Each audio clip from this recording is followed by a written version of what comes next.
Salut, comme on se retrouve, nous sommes le dimanche 2 mars, SBD de cette première semaine de prépa. Il y aura un petit décalage avec le moment où je publie cette vidéo, vu qu'il y aura une semaine de décalage. Nous sommes toujours à la première semaine, un bon visionnage. On va aller se motiver, se donner à fond, et je t'explique dans cette vidéo les tenants, les aboutissants, les petits changements de cette prépa en deuxième mois. Bon visionnage.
Bon, on se retrouve pour la suite de la vidéo. Nous sommes mardi 4 mars et nous sommes du coup dans la deuxième semaine.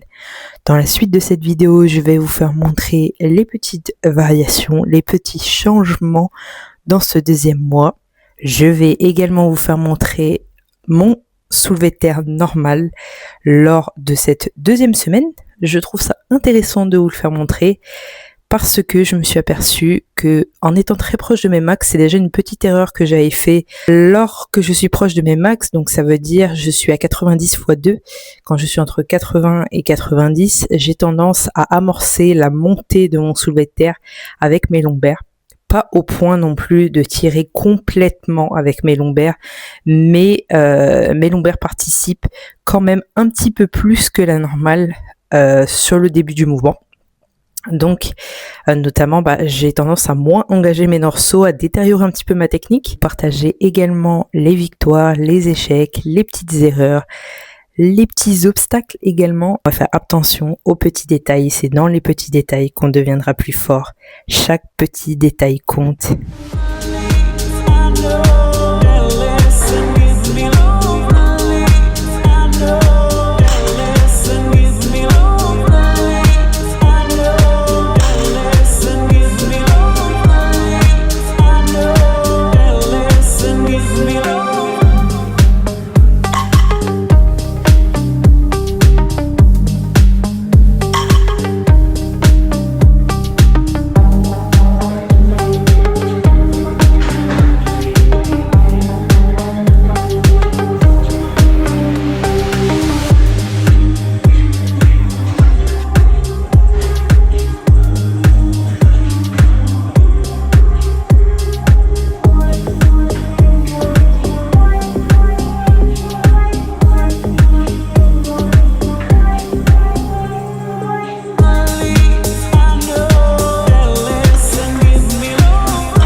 Alors déjà pour vous récap un peu la séance, je me mets sur mon soulevé de terre. Beaucoup mieux au niveau de la technique, je fais qu'un avec la barre, je sens vraiment que mon échauffement est bon, je regarde les vidéos, technique bonne. Et au moment de mettre ma charge de travail de 85, je la soulève. Et là, je m'aperçois que mon corps ne coopère pas du tout, je tremble, elle me paraît hyper lourde, la technique se dégrade. J'essaye de me replacer pour la deuxième, je vois que ça fonctionne pas. Je me dis, oulala, il y a peut-être quelque chose là.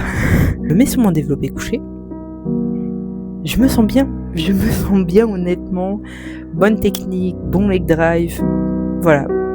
Pareil, à l'échauffement, hyper bien. Au moment de mettre à nouveau ma charge de travail, je mets 45 et là je tape un grind sur la troisième. Je mets littéralement 6 secondes pour remonter ma barre. J'ai cru qu'elle allait jamais se remonter. Je me dis, oulala, alors pendant mes échauffements, je me sens bien, j'ai bien dormi, j'ai bien mangé, j'ai eu 9 heures de sommeil. Voilà, il y a quelque chose qui cloche.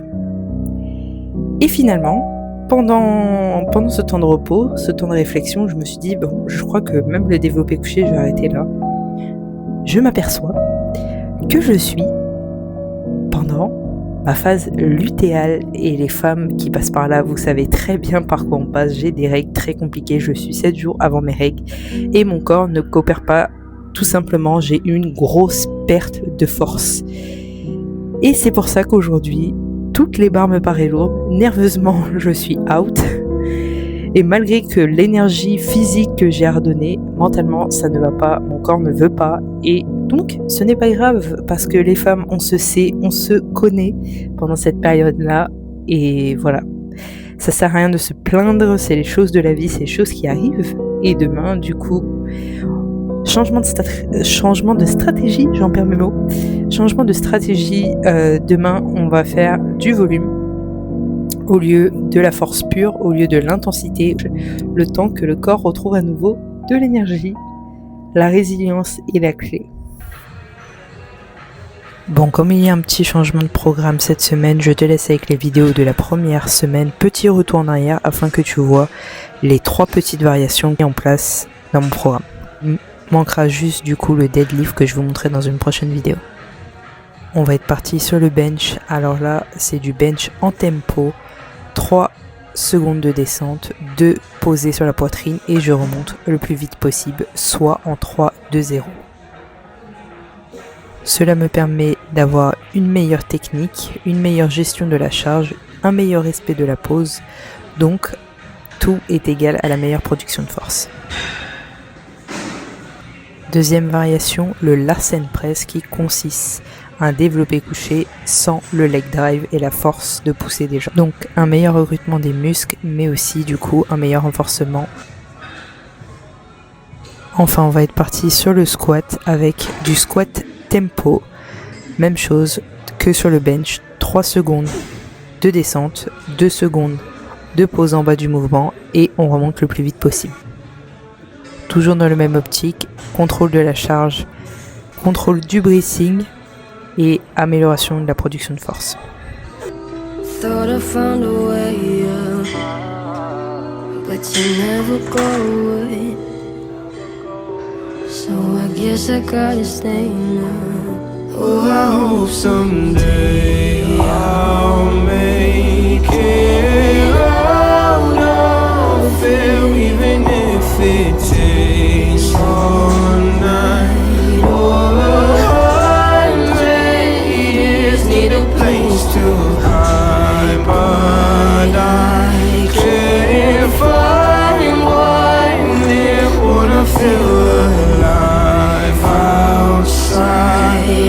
Can't find my fear.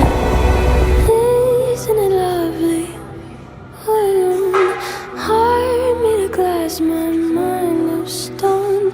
Tear me to pieces, skin and bone. Hello, welcome home. Walking out of town, looking for a better place. Something's on my mind, always in my head space. But I know someday I'll make it out of here, even if it takes all night or 100 years. Need a place to hide. Can't find one that wanna feel alive outside. I can't find my fear. Isn't it lovely? All alone, heart made of glass, my mind of stone. Bon, on se retrouve vite fait pour un petit débrief. Très bonne séance. Ressenti d'effort à peu près 7 sur 10. Voilà, moyen, un peu d'intensité, un peu de volume. On est à globalement moins 5, moins 10 kilos des charges habituelles. On a pu travailler le squat, on a pu travailler le bench, on a pu travailler les renforts. Voilà, le taf est fait. Là, on rentre tranquillement et step by step.